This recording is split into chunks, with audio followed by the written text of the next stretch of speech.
Bismillahirrohmanirrohim. Assalamualaikum warahmatullahi wabarakatuh. Perkenalkan, nama saya Wahyudi dengan NIM D1B121016, kelas Agroteknologi A. Pada kesempatan kali ini, saya akan melaksanakan tugas mata kuliah pertanian berkelanjutan.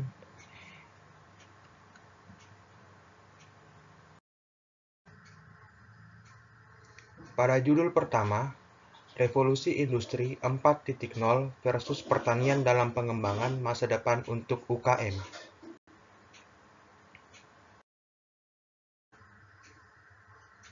Revolusi industri, pendekatan industri 4.0 memungkinkan terciptanya lingkungan, di mana semua elemen secara terus-menerus dan mudah dihubungkan bersama.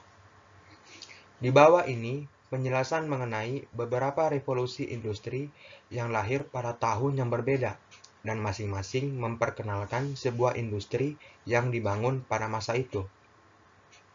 Revolusi industri pertama lahir pada tahun 1780 dengan diperkenalkannya pabrik produksi mekanis yang ditenagai oleh air cair atau uap. Revolusi industri kedua lahir 30 tahun kemudian ketika jalur perakitan mekanis pertama yang ditenagai oleh listrik dibangun. Era produksi massal telah dimulai. Revolusi industri ketiga dimulai pada tahun 1960-an ketika Programmable Logic Controller (PLC) pertama dibangun.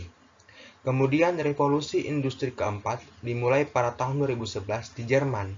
Proyek pemerintah Jerman untuk mempromosikan komputerisasi inovasi konseptual produk.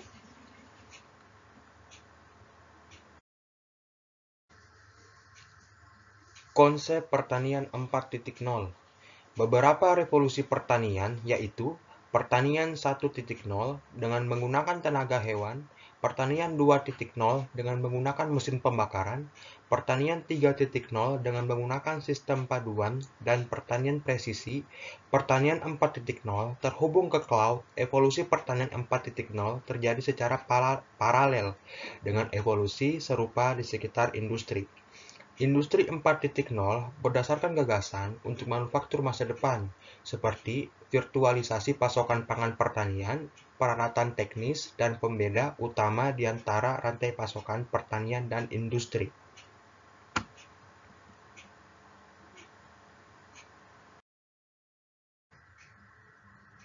Berdasarkan konsep industri pertanian 4.0 di sektor primer memiliki beberapa metode yang harus diperhatikan, yaitu produk, produk pintar, produk terhubung cerdas, sistem produk, sistem dari sistem.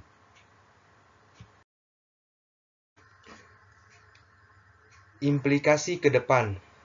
Revolusi industri keempat memungkinkan perusahaan menggabungkan produktivitas dan kecepatan untuk merespon pasar, membuat sistem mereka lebih produktif dan kompetitif.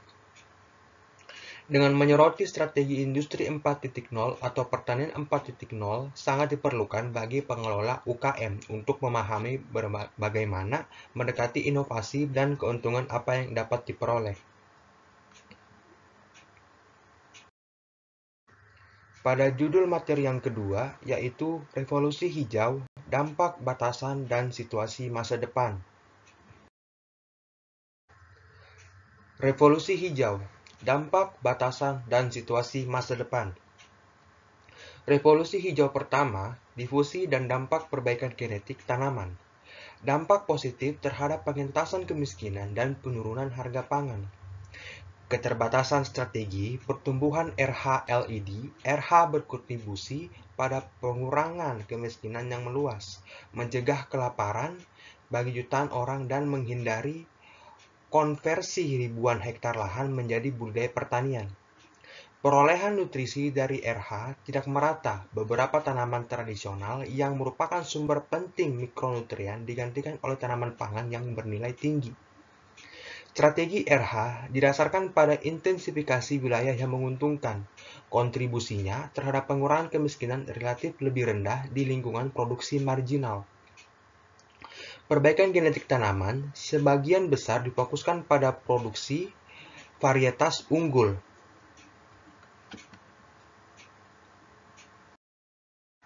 Judul materi yang ketiga yaitu dari pertanian cerdas menuju pertanian 5.0.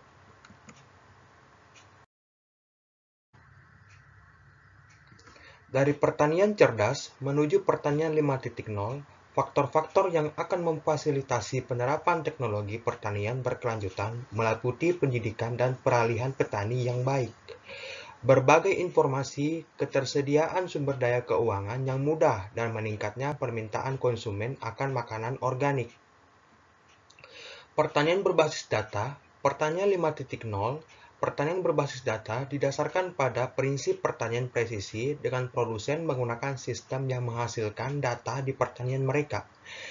Internet of Things atau mengumpulkan informasi, data besar atau analisis data besar-besaran, pertanian 5.0 robotika, dan kecerdasan buatan AI untuk membantu manusia.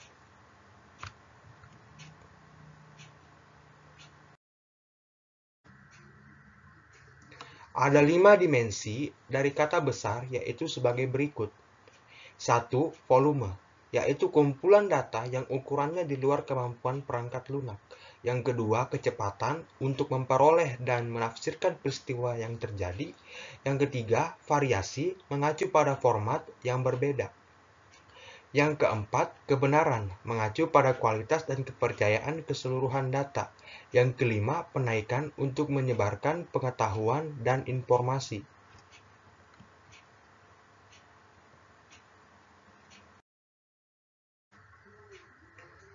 Manajemen berbasis data untuk pertanian lanjutan, tahapan utama.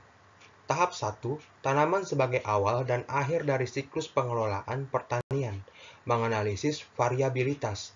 Tahap 2, sensor pendukung platform. Tahap 3, data.